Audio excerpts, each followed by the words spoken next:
or something, they would name the child. But that was apparently what his name meant, and everyone knew it in the story of this. But apparently, his nature had not made Abigail bitter.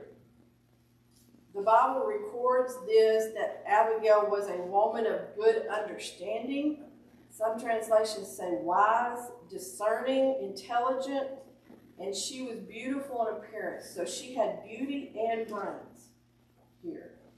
And her name means my father's joy or source of gladness.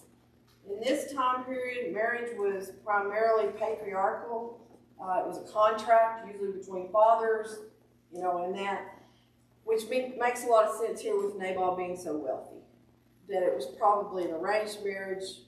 Women had little say, sometimes they do, but they had little say, and the marriages, especially in these rich ones, were arranged by the fathers. So Abigail had everything. She had wealth, beauty, intelligence, but she didn't have a godly husband. She had a wicked husband. So even having all that other, that was where her life probably was very miserable and very hard because of her husband. Any comments on that? About what we see in her life up to this point? What she was like? Or what he was like? How hard that must have been for her. Well, and I'm sure every day was a hard day. Right, yes. I mean, if he was hard with the outsiders, you can only imagine how hard he was to his own wife. I know it. Yes, and so this had to have been very difficult for her, but she was still, our author in the book says, she had a deep and abiding faith in God. So she didn't let that, keep her from having her faith in God. I just love her, because she didn't let her circumstances get her down. Yep. She did what she knew to do, and seemingly had the positive outlook on things, and even the daily of how he probably was. She Right. did not let that affect her. Right.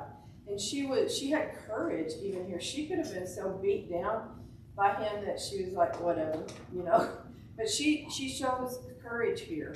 And we're going to summarize a little bit of this. David sent in 10 young men to ask Nabal, he asked very politely too, for provisions on the feast day. And David's men had been with these Nabal's shepherds out in the wilderness. They stayed with their sheep. He had protected them. I read possibly from Bedouin raiders. So apparently there were people that would try to come in and take their things and take their sheep. But because of David's help, they had taken nothing from them.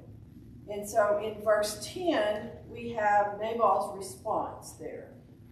And he says in verse 10, "Who is David, and who is the son of Jesse?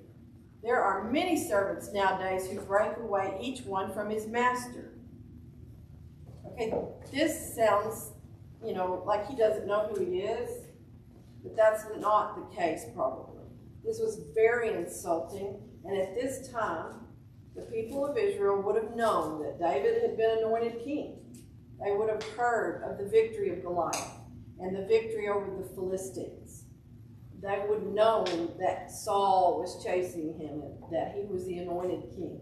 And so this is very insulting, very disparaging to who is David. And who is there were even songs. Yes.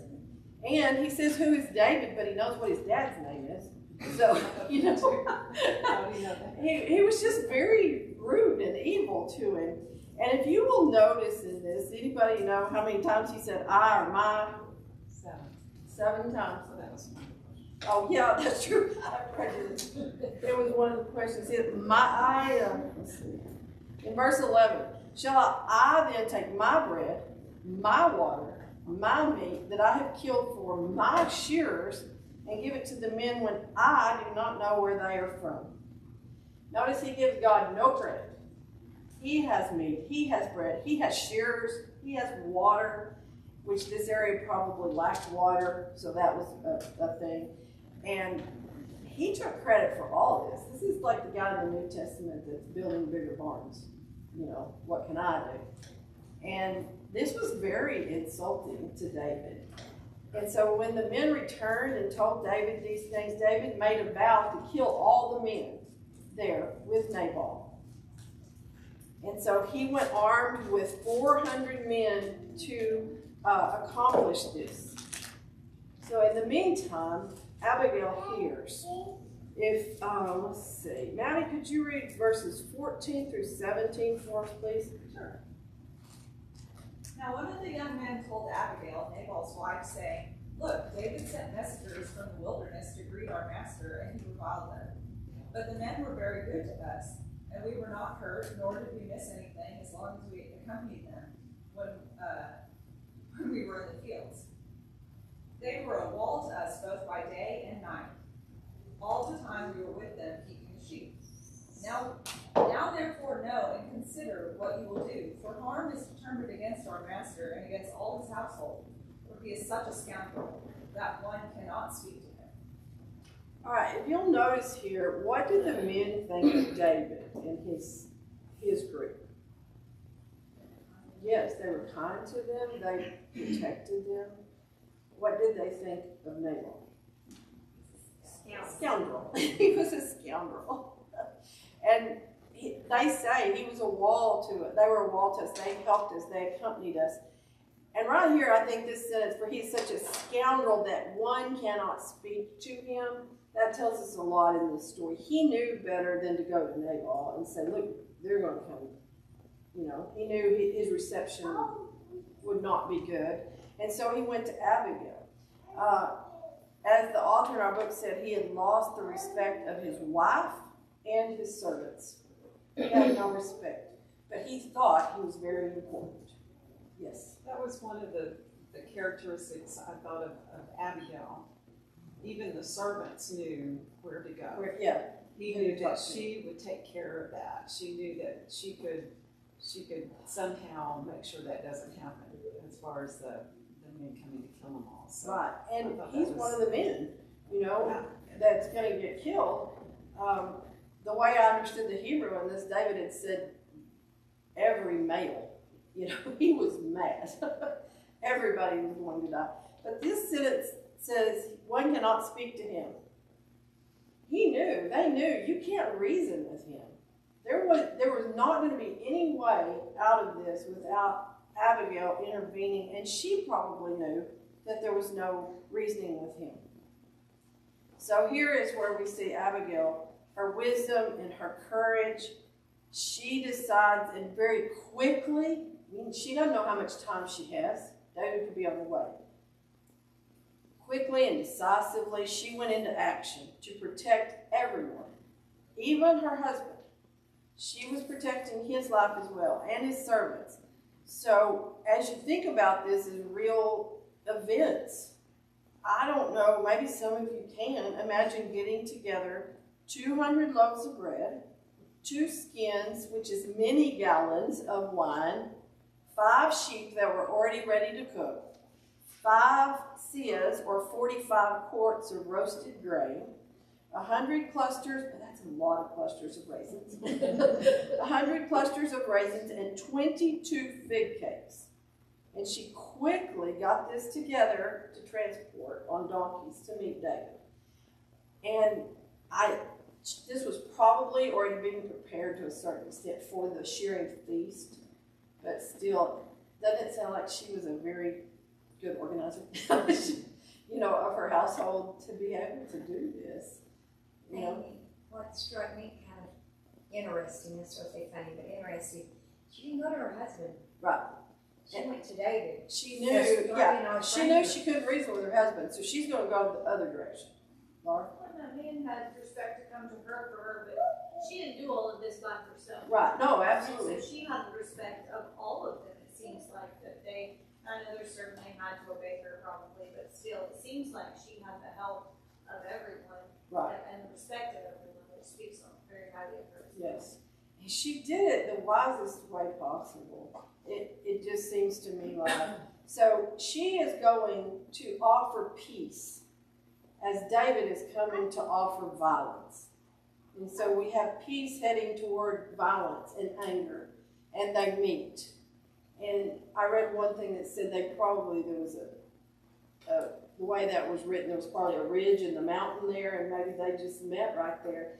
And when she does meet him, she doesn't say, now wait a minute, she doesn't get defensive. She is rich, but she is humble. She knows what this is going to cost her whole, her husband and her whole household here. And so we're going to read Abigail's response. And as we read it out of the Bible, I want you to notice Abigail was humble. She took the blame completely for not knowing that David's men were there. And you can imagine she probably ran around trying to make sure she found out things to keep her husband from doing other, wicked things. So she took the blame here for not knowing that David's men had come. She appealed to David's nobleness, knowing that her husband didn't have that. And also she reminded him of his own best interest, that he was anointed by God, that this would follow him through, and that one day he would be king of Israel. And so to think about his actions.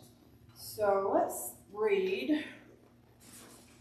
And too, Amy, while you're figuring out that part, don't you know how many times, I mean, obviously it doesn't say that she had to do, how many times she had to intervene? Absolutely. I mean, odds are this probably is not the first Yes. time being he was a scoundrel. Exactly.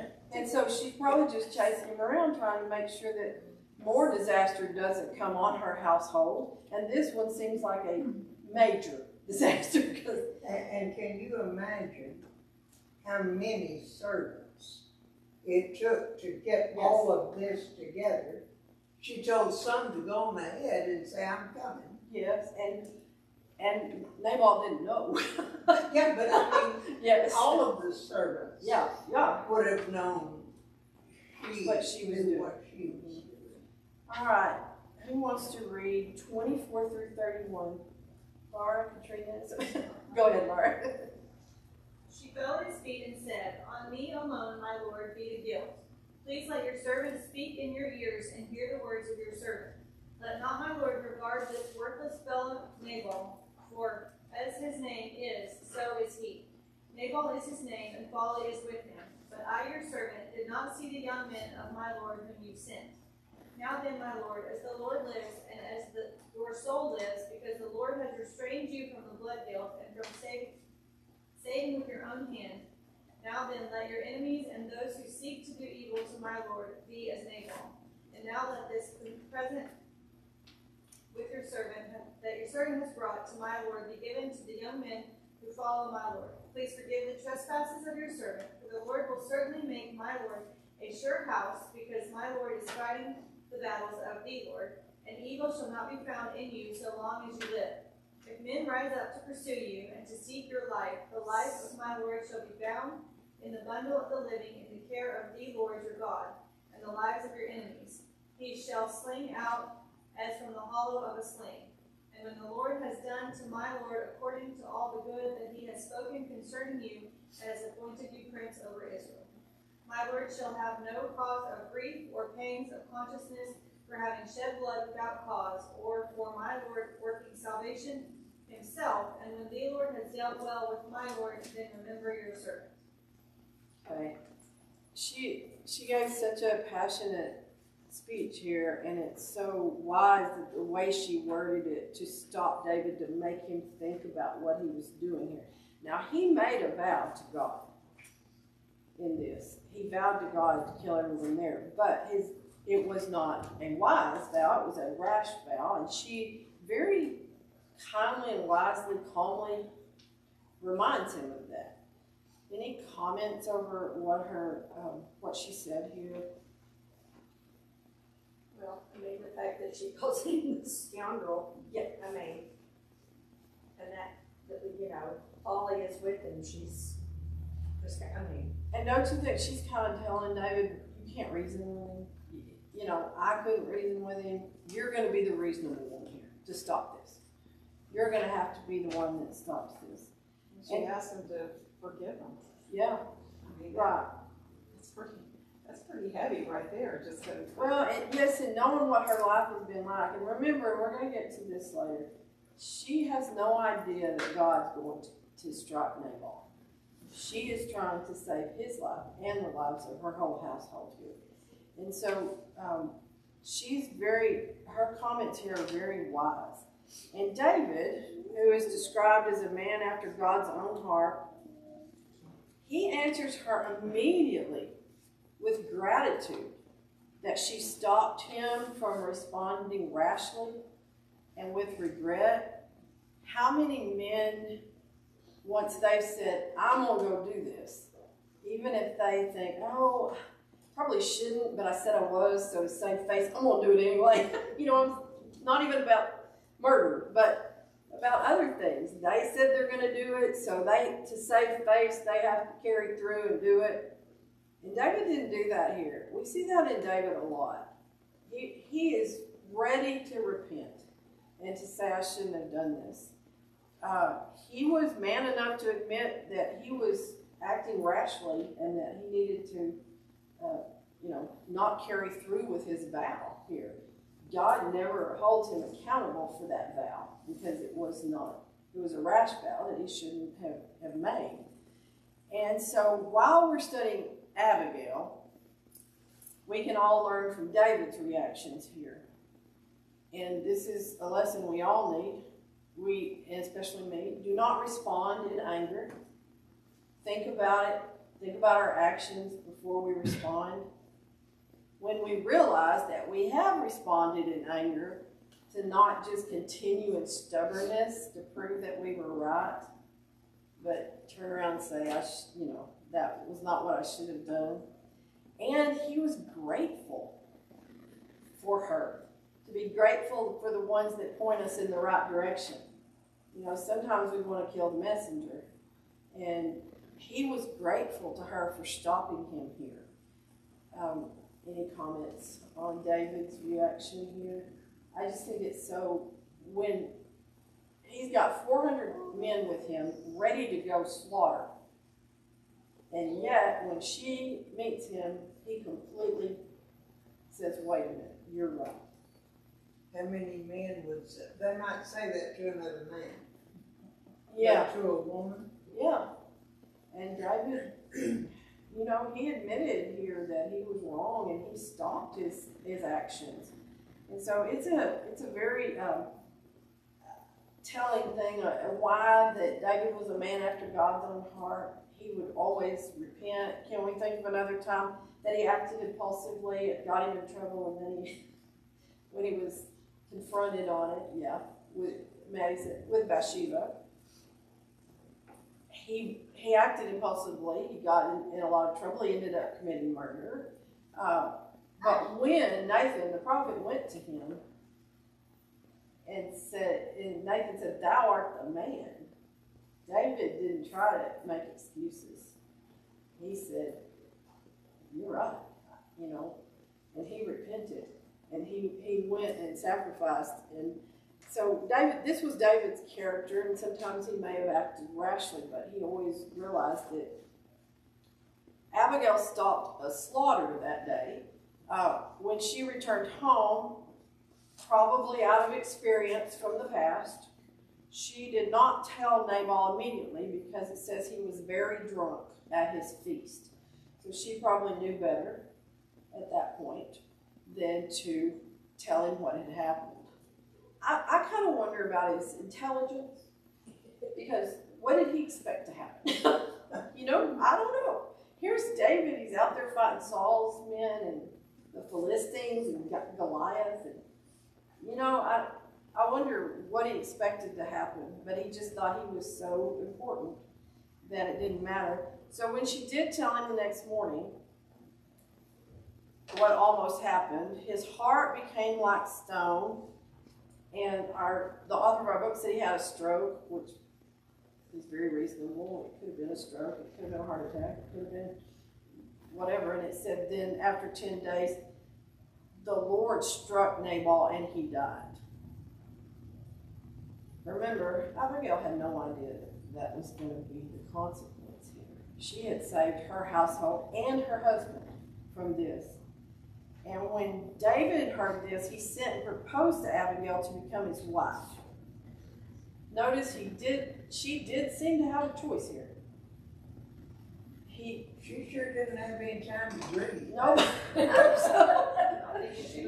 Yeah, here's my 5 maid servants on the donkey, we're going. I don't know, when we read where they had 30 days of mourning and before they did anything and all of this, and I mean, Yeah, it didn't this sound was like in it. a hurry. Yeah, I don't, yeah.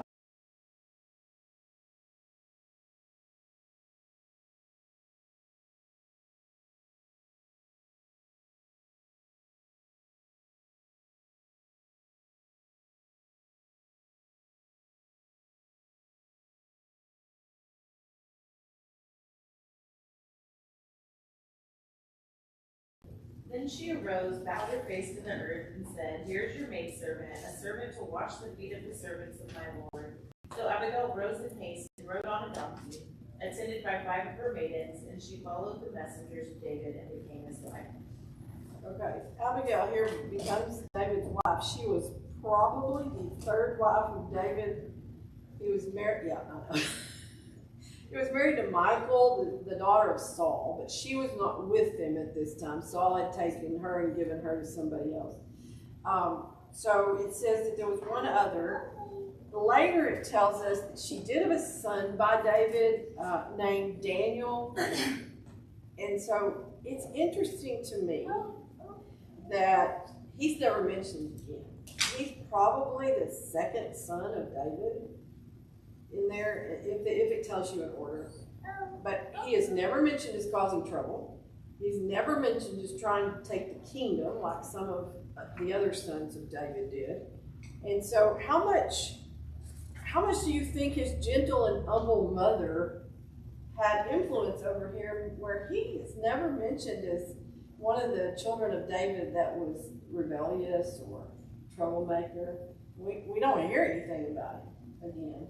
We hear about 3 of the others that had problems, but not the son of Abigail. But it's also sad to me in the fact that, Nabal obviously did not love her, and yet, she goes, I'm sure she goes there thinking, okay, well, he's going to be my knight in shining armor, and yet he marries somebody else and then, is completely in love with Bathsheba. So it was, in a way, to me, it's also a sad story too, that she goes from one unhappy marriage, one unhappy life, I mean, it doesn't say, but I mean, it would stand to reason if, Bathsheba is the one that he's, And from my madly in count, love he with. had probably 8 wives. Yeah. And maybe her life was better than living with Nabal, because she probably got her own house over there, and, the king's provisions, and we're good, just leave it alone. It might have been better, but you're right. I mean, and God never intended it to be that way. It says he allowed it. But. All right, the rest of the class, we're going to talk about something that has come up with Abigail on the fact that was she submissive to her husband? Ask Katrina. No, thank you. This is why I chose not to do that. Okay, all right, I'm going to read some verses, and then I've got some thoughts, but if y'all have thoughts, I want to hear them. James 4:7 says, submit to God, therefore to God, resist the devil, and he will flee from you. Colossians 3:18, wives, be subject to your husbands as is fitting in the Lord. Ephesians 5:22, wives, be subject to your own husbands as to the Lord. 1 Peter 3:1-2, in the same way, you wives, be submissive to your own husbands, so that even if any of them are disobedient to the word, they may be won without a word by the behavior of their wives, as they observe your chaste and respectful behavior. In Genesis, it tells us that we are to be helpers. Women are to be helpers or helpmeet. The Hebrew meaning of this word means assistance supplied outside of yourself. And so she supplies what the man needs. This is never an inferior thing, because the same Hebrew word is used of God as our help. We are to be a helper. And it can also mean one who protects here. So she supplied what Nabal needed, and that was to save his life at this point. Remember, she had no idea that God was going to take his life. And so I have some other thoughts, but I'd like to hear what y'all think. I think the reason I struggle with it is because we know the whole story. Right. We know how it turned out. We can look at it and say, okay, she made the right decision. But in that moment, she was taking, in my opinion, such a huge risk that she was going to go do this and be going against her husband's will, really. He had said, no, we're not going to feed you. And she's like, oh, yes, we are. And she takes all this stuff. That was a big risk. She could have returned home, or David could have attacked anyways. She could have returned home and Nabal could have put her out. I think that's where I struggle with it is, how did she know? I don't think she did. Does that make sense? Yes, absolutely. But I think not doing what she did would have risked her whole household. Yeah. And so she felt like, I've got to try. Yes, Laura. I kind of see it as like you're right from wrong. Like what Nabal was doing was wrong, and she chose to do the right thing. And that's what I've always said about submission. We've been having conversations with. You can buck your husband when it's right versus wrong, God versus not God. He doesn't ever. God doesn't want us to be submissive to a point of our husband making us sin or of sinning because it's our husband's will. And so that's the way I see it. Is Nabal was flat doing what was wrong. And so she was choosing to do what was right over. She knew that David was God's anointed. Yes, absolutely. She knew And remember how David had always treated God's anointed with Saul. Yes, so she knew that that. was the right choice. Mm-hmm. She didn't do it in his face either. Exactly, and she didn't say, you know what, if I don't do anything, David will kill my husband and I'll be free. Because he had vowed to come kill all those men. And she didn't just sit back and say, you know what, I might be out of this if I would just sit here for a little bit. But she saved her household. I read something that called it was fiercely submissive because she had to fight, but she did it to protect her husband.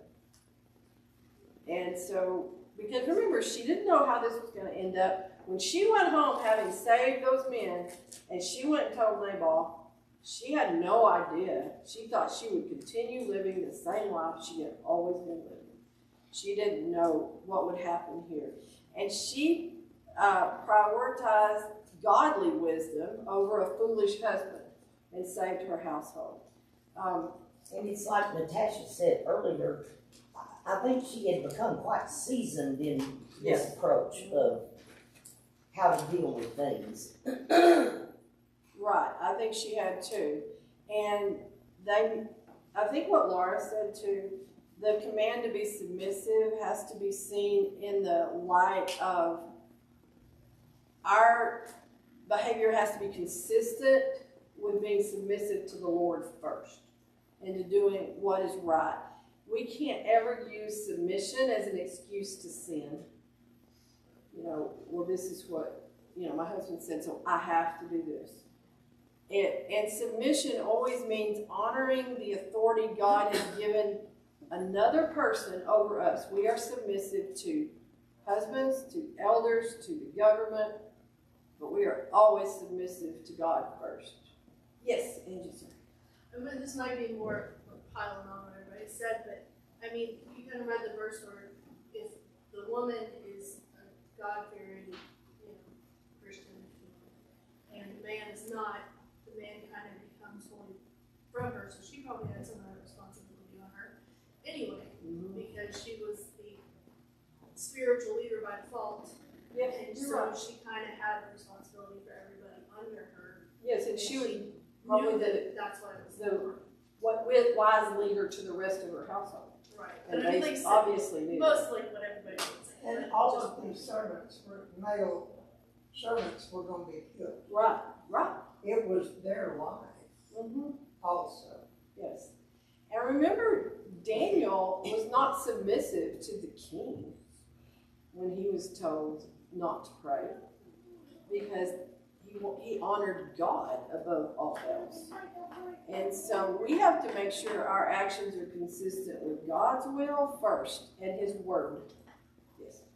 But I also believe in the same vein, the husband and men they have an obligation. We can't excuse and just, there are still men today that are Christians and that laud this submission thing, over women. And in 1 Peter 3:7, husbands likewise dwell with them with understanding, giving honor to the wife as a weaker vessel, as being heirs together with the grace of life, that your prayers may not be hindered.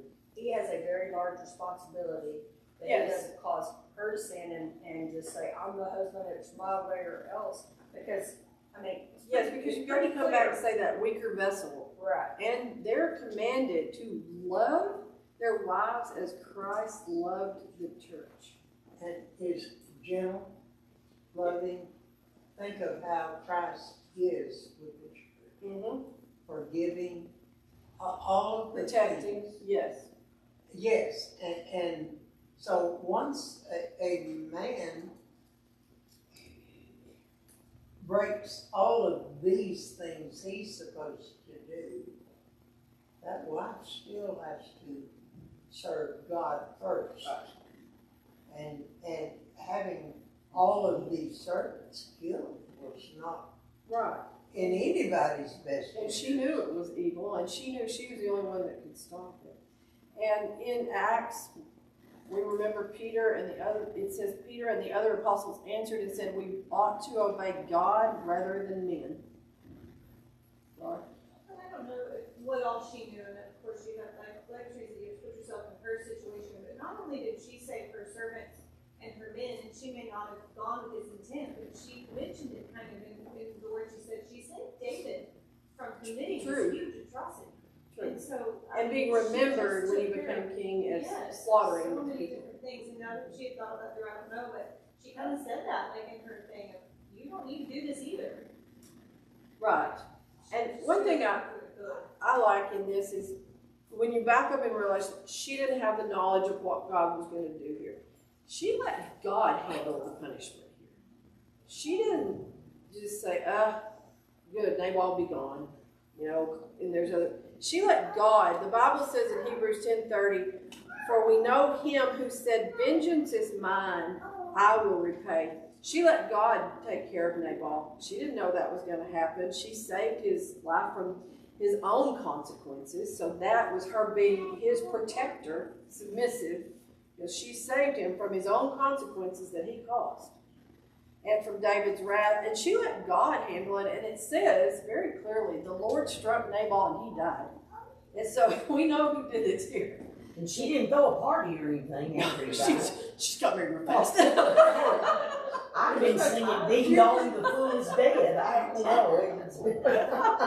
Jan, she didn't have time. Oh, okay.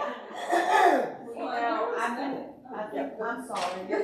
I think that's one thing we can remember about her is that she obviously had a fear of God and a reverence for Him. And I think that's the difference in the way she, I know we've kind of already covered that a little bit, but I think it's just that. She wasn't prideful. She wasn't She was very humble. boasting. She was very, very humble in the way she approached it.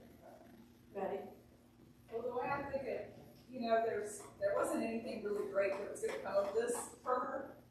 The only really good thing was that her servants were gonna be saved. But the best case scenario for her was that her life would go back to being miserable like it was before. Right, and she calmed the situation, she saved many lives, and she let God work. And that seems to be her, what we read about even today, how she handled things. Well, and the amount of courage it would have taken as Oh, a yeah. woman to approach God's anointed when he is literally prepared for battle. And she went herself. She didn't send, let the servants handle it. No, she went and took care of it herself. Okay, I have 6:45 on my watch, so we're not going to get to the questions. I hope y'all did those.